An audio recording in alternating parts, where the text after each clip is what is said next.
Assalamualaikum warahmatullahi wabarakatuh. Di sini saya akan menjelaskan mengenai hambatan-hambatan dalam pengelolaan kelas.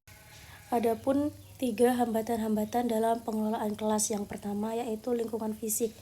Kondisi lingkungan fisik yang dimaksud di sini yaitu mengenai kelengkapan fasilitas belajar seperti ruang kelas, media, biaya, dan yang dapat memungkinkan siswa belajar dengan baik.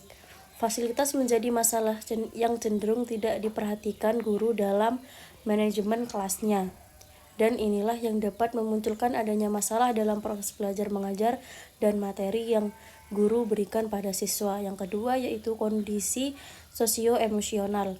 Kondisi siswa juga menjadi persoalan penting di dalam kelas karena kondisi peserta didik inilah yang akan membuat proses belajar mengajar di dalam kelas menjadi berhasil atau sebaliknya.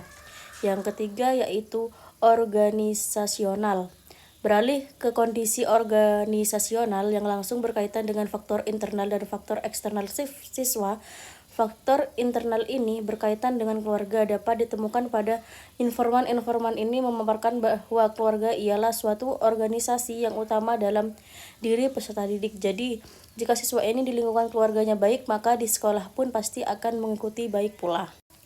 Adapun 4 jenis masalah dalam pengelolaan kelas. Yang pertama, masalah perilaku. Yang kedua, masalah motivasi. Yang ketiga, masalah akademik. Yang keempat, masalah sosial emosional.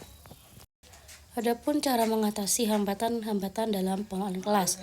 Pengelolaan kelas yang efektif memerlukan kemampuan guru dalam menciptakan kondisi kelas yang kondusif dan mengatasi hambatan-hambatan yang dihadapi dalam proses belajar mengajar. Pengelolaan kelas berpengaruh terhadap proses kegiatan belajar mengajar.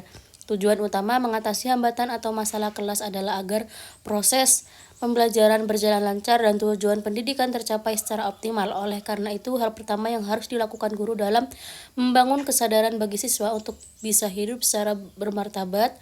Pengelolaan kelas yang efektif merupakan persyaratan mutlak bagi terjadinya proses belajar mengajar yang efektif.